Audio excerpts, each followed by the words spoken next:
সুপ্রিয় দর্শক শ্রোতা, বাঙালির প্রাণের মেলা অমর একুশের গ্রন্থ মেলা, বাঙালির মেধা মনন শিল্প সংস্কৃতির প্রকাশ, সেই প্রকাশের কিন্তু একটি মিলনস্থল আমাদের এই অমর একুশের বই মেলা। লেখক, পাঠক এবং দর্শনার্থীর সমাগমে এই মেলা প্রতিনিয়তই মুখরিত থাকে।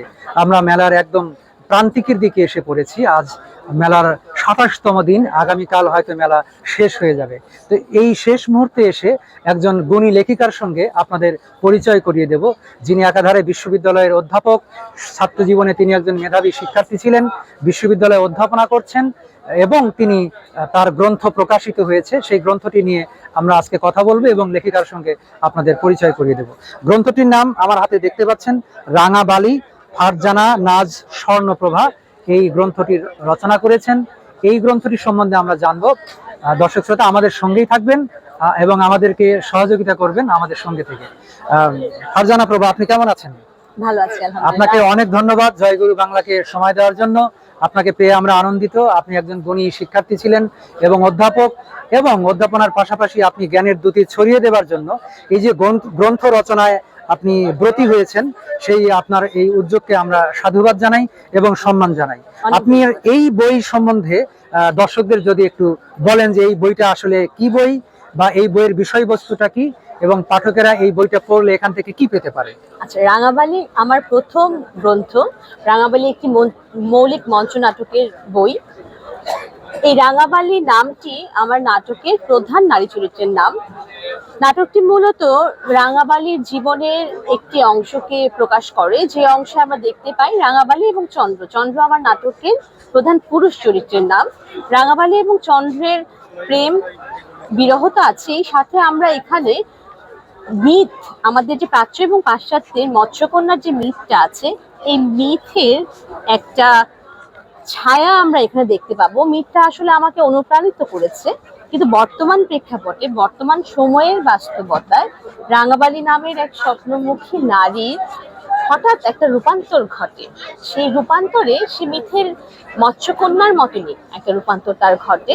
সেই রূপান্তরের ঘটনাটা দর্শক পাঠক দেখতে যখন পাঠ করবে, যেহেতু একটা মঞ্চ নাটক, মৌলিক মঞ্চ নাটক, এই নাটকটি মঞ্চস্থ যখন হবে তখন দর্শকগণ দেখতে পাবেন, এবং যখন পাঠ করবেন তখন পাঠকগণও সেটা অনুধাবন করতে পারবেন এই রূপান্তরের চিত্রটাকে। এখানে আমরা সমাজ বাস্তবতার একটা চিত্র উপস্থাপিত হবে। বাবা এবং মেয়ের মধ্যকার যে একটা টান, সেই টানটাও এখানে উপস্থাপিত হবে, এবং সম্পূর্ণটুকু জানার জন্য আসলে রাঙাবালি বইটি পড়তে হবে। ধন্যবাদ ম্যাডাম, আপনি সুন্দর বলেছেন। বাবা মেয়ের যে নারীর সম্পর্ক, অপত্য স্নেহ, সেই বিষয়টি এই নাটকের মধ্যে উঠে এসেছে। দর্শক শ্রোতা, নাটক তো আসলে দৃশ্য কাব্য, এটি দেখার বিষয়। এই নাটকটি আপনারা সংগ্রহ করবেন এবং এটি মঞ্চস্থ হলে আপনারা যখন দেখবেন তখন এই নাটক থেকে হয়তো পূর্ণাঙ্গ রস আস্বাদনে আপনি সক্ষম হবেন। তো ম্যাডাম, আপনি যদি একটু বলেন যে সাহিত্যের আরো অনেক শাখা থেকে আপনি এই নাটক রচনা করেছেন, আমরা কি ধরে নিতে পারি যে নাটকের প্রতি আপনার আগ্রহটা বা আপনার ভালো লাগার জায়গাটা? অবশ্যই অবশ্যই সেটা আছে। আর আমি নাটক বিভাগ থেকে পড়াশোনা করেছি, জাহাঙ্গীরনগর বিশ্ববিদ্যালয়ের নাটক ও নাট্যতত্ত্ব বিভাগ থেকে পড়াশোনা করেছি। নাটক রচনার হাতে খড়ি আমার সেই বিশ্ববিদ্যালয়ের আমার পঠিত বিভাগ থেকে, এবং আমি দীর্ঘ 10 বছর ধরে জাতীয় কবি কাজী নজরুল ইসলাম বিশ্ববিদ্যালয়ে আছি, থিয়েটার অ্যান্ড পারফরমেন্স স্টাডিজ বিভাগে পড়াশোনা করাচ্ছি, শিক্ষক হিসেবে শিক্ষকতা করছি। তো যেহেতু আমার পড়াশোনা করা এবং পড়ানো দুটোই নাটক বিভাগে, থিয়েটার অ্যান্ড পারফরমেন্স স্টাডিজ বিভাগে আমি কর্মরত আছি, সেটা আমার কর্মক্ষেত্রেই আমার নাটকটা প্রয়োজন, এবং সেখানে আমি যখন শিখেছি শিক্ষার্থী হিসেবে, তখন থেকেই ভালো লাগার জায়গাটা তৈরি হয়েছে। অনেক ধন্যবাদ আপনাকে। আপনি নাটকের জগতে আপনাকে স্বাগত জানাই, যেহেতু আপনি এই প্ল্যাটফর্মেরই মানুষ। আপনার অধ্যয়ন এবং অধ্যাপনা দুটোই এই নাট্যতত্ত্ব নিয়েই।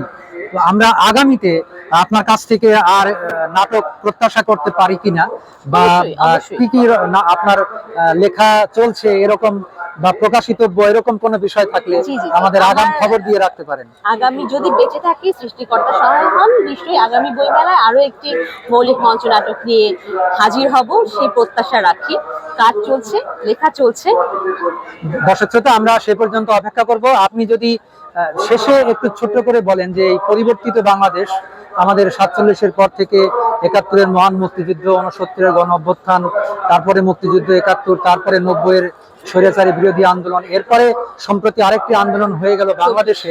নতুন প্রজন্ম, যে প্রজন্মকে আমরা জেনজি বলছি, এই নতুনদের আসলে নাট্য চর্চা বা সাহিত্য চর্চা বা শিল্প চর্চার মধ্য দিয়ে তারা কিভাবে নিজেদেরকে শানিত করতে পারে। আপনি তো শ্রেণীকক্ষে আপনার শিক্ষার্থীদের এই বিষয়ে পাঠদান করে থাকেন, আর যদি এই উন্মুক্ত ব্যানারে এই তরুণ প্রজন্মের উদ্দেশ্যে, জেনজির উদ্দেশ্যে তাদের এই জ্ঞান চর্চা বা নাট্য চর্চার বিষয়ে আপনি কিছু বলেন।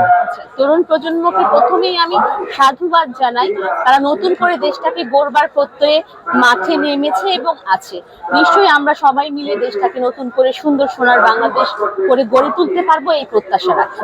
আর নতুন প্রজন্মের প্রতি আমি অনুরোধ রাখি, তারা যেন পড়াশোনাটা অনেক ভালো করে নিজের একাডেমিক পড়াশোনার সাথে সাথে শিল্প এবং সাহিত্য চর্চাটা খুব জরুরি মানুষের। আর মানুষের জীবনটাকে চলার পথে আমাদের শিল্প সাহিত্য আমাদের মননটাকে শানিত করে, খুব জরুরি একটা বিষয়। এই শিল্প সাহিত্যের সাথে সংযুক্ত থাকলে, সুকুমার বৃত্তির চর্চাটা থাকলে অনেক অন্ধকার থেকে দূরে থাকা যায়। সেই সাহিত্যের একটা শাখা নাটক, যেটা নিয়ে আমার কাজ, নাটককে বলা হয় সমাজের দর্পণ। আমাদের ইতিহাস বলে নাটক যুগে যুগে, কালে কালে, দেশে দেশে সমাজের বিভিন্ন ভাবে নানা সময় পরিবর্তন ঘটিয়েছে, এবং বাংলাদেশের ইতিহাসেও আছে। নীলদর্পণ একমাত্র নাটক আমাদের পুরো ইতিহাসের একটা প্রেক্ষাপটকে বদলে দিয়েছে।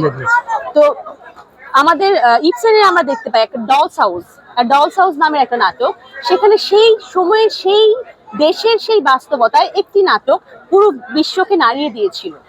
নাটক যুগে যুগে আমরা দেখি সমাজ পরিবর্তনের হাতিয়ার হিসেবে উপস্থাপিত হয়েছে এবং কাজ করেছে, বর্তমানেও তাই, ভবিষ্যতেও তাই থাকবে।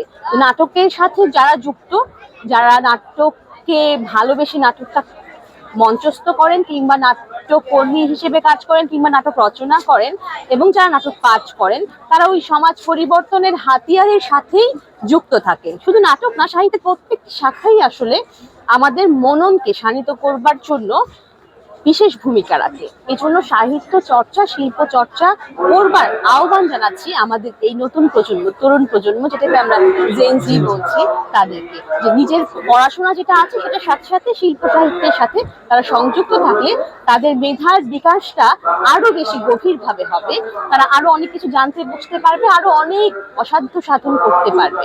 শুভকামনা জানাচ্ছি তাদেরকে। ধন্যবাদ ম্যামকে, তিনি খুব চমৎকার করে বলেছেন। তরুণ প্রজন্ম, আমরা বারবারই মনে করিয়ে দিতে চাই যে আসলে জ্ঞান আলোকে উদ্ভাসিত না হলে আমরা কিন্তু একটি মানবিক এবং একটি সুন্দর বাংলাদেশ বিনির্মাণে ব্যর্থ হব। সেজন্য আমাদের জ্ঞান চর্চা অত্যাবশ্যক, এবং সেক্ষেত্রে নাটকটা আরো জরুরি। এই জন্য যে সাহিত্যের যত শাখা আছে, আমার মনে হয় নাটক সবচেয়ে বেশি জীবন ঘনিষ্ঠ, কারণ এর অভিনয় এবং সংলাপ দর্শককে সরাসরি প্রভাবিত করে।